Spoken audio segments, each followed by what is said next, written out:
Polly Toynbee and David Walker joined members of Lewisham Labour Party to discuss their book The Verdict, which charts Labour's history in power from 1997 to 2010.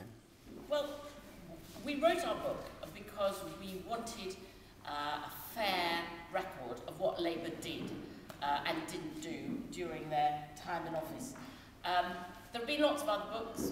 Mostly they've been about the Westminster gossip. They've been about the dramas, the human dramas, not just gossip, but very real, the Blair Brown, Great Schism, what Mandelson had to say, and all the rest of it. Our book is simply about what Labour actually achieved or didn't, subject by subject, as fair as we can do it, recording what happened in health, what happened in education. And goodness me, as things are being dismantled at such a rate now, it's even more important that we try to hold on to a record of the programmes that Labour put in place and the things that Labour did. I mean, I keep coming across things that I didn't actually know about until they were cut. And I followed these things very carefully. I didn't know about the My Place youth centres, for instance, until suddenly they were cut. I visited one the other day, a beautiful youth centre, where nearly all its services have been ripped out. And I think it's important that we should know what Labour did, and when it comes back into office, also what it did well. You have to start with Iraq. I think that government will be marked by that for all time. I think it sort of broke the heart of the party and the spirit of the party in an important way. I think secondly, you'd have to look at equality. That's on the whole what people join Labour for. It's why MPs get out of bed in the morning. Did they or didn't they make the country fairer? This is a more nuanced and difficult question. Actually, the country got a bit less fair on Labour's watch. The Gini coefficient that measures that got slightly worse. But they were running up a down escalator where there were huge forces pushing in the opposite direction. Had the policies stayed in place as they were, the tax and spend policies, the benefit policies of 1997, it would have been 2 to 3 times worse. So the changes Labour made, they did redistribute through tax credits, stopped it being as bad as it might have been. And there were 600,000 fewer... I'm going to use a word which I'm afraid since last May has become a dirty word, and that word is liberal, small l, liberal. Because whatever Nick Clegg may say about himself, or indeed his new-found friends, the Labour government was, to a large extent, a liberal government. 2 examples. The enactment of the rights which in theory British citizens possessed under the European Convention on Human Rights in the Human Rights Act 1998 was a great advance in recognising our rights as citizens.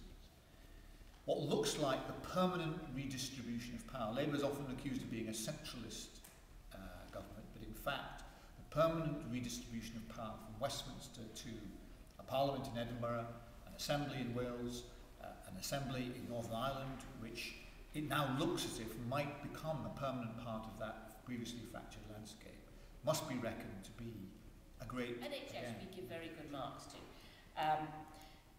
The death rates from avoidable diseases fell quite sharply, particularly heart and cancer. Still a bit below the others in Europe, but nevertheless the trajectory was steeply upwards. And if it continues that way, it should overtake France by next year, but of course it may not. Waiting times, I always thought, were a natural part of the NHS, part of its rationing mechanism. More or less did away with waiting lists, now of course on the up.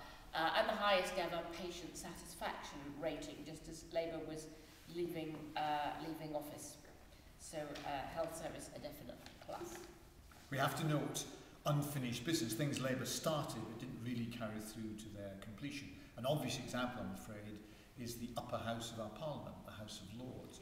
Labour apparently abolished the right of blue blood aristocrats to sit to legislate on our behalf, but left 92 of them, 92 hereditaries there still, along with the bishops of the Church of England, as legislators on our behalf. It's as if they built the scaffolding of reform halfway up those Gothic towers of the Palace of Westminster and then left them in place around the way. Yeah, it's another line on the balance sheet. You'd have to say that under Labour, overseas aid doubled in real terms by 2005, and in each year since between between then and 2010 increased as a proportion of UK GDP, such that had Labour remained in office, it would have reached the United Nations target by 2013. 1 million pensioners were lifted out of poverty. The guaranteed minimum income, which was as low as £69 a week in 1997, rose to last year's figure of £130 a week, a big achievement. We'd always boasted in this country of having a cradle-to-grave welfare state. The truth was there never was a cradle, but this Labour government actually provided one for the first time. Nursery education for 3 and 4 year olds, 3,500 sure starts. The best thing almost, I think, that Labour did. With tax credit support for parents, child trust fund, greatly extended maternity leave and paternity leave. On the whole, we give Labour pretty good marks for education. Spending on primary schools rose by a third in real terms, and so did the numbers of children aged 11 reaching the right levels in literacy and numeracy. Secondary schools, proportion of students getting 5 good GCSEs, including English and maths, rose from 45 to 67%.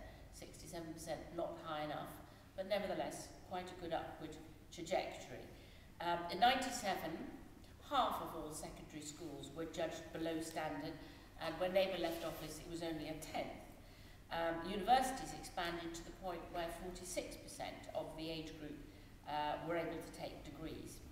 Labour did introduce top-up fees, but there's quite a difference between 3 and 9. Did Labour succeed in nudging the country in a more social democratic direction, frame of mind, on public services, on income distribution, even on poverty? I think that Cameron's successful campaign to become leader and then to more or less win the election is proof, in fact, that Labour did, that he felt he had to pretend to be a social democrat in order to win. Even then he couldn't win. He really had to adopt the language, talk about poverty, talk about social mobility, talk about fairness, and vote blue, go green. We haven't heard much of that. All of that, and I think that's because he realised how much, in fact, Labour had changed the state of mind of the nation. Not enough, perhaps, but enough for him to feel that that was the only way you could win now. And I think it's our view that this is an essentially social democratic country. Its vote has been split traditionally between Liberal and Labour. Maybe that will be less so in future. So in the end, we say, subtitle of the book, did Labour change Britain? And our verdict was not enough. But in retrospect, what a lot of very creditable achievements there were nonetheless. And we gave them 6. Colin David's book is available on Amazon and at all good bookstores. To join the Labour Party, log on to labour.org.uk/join.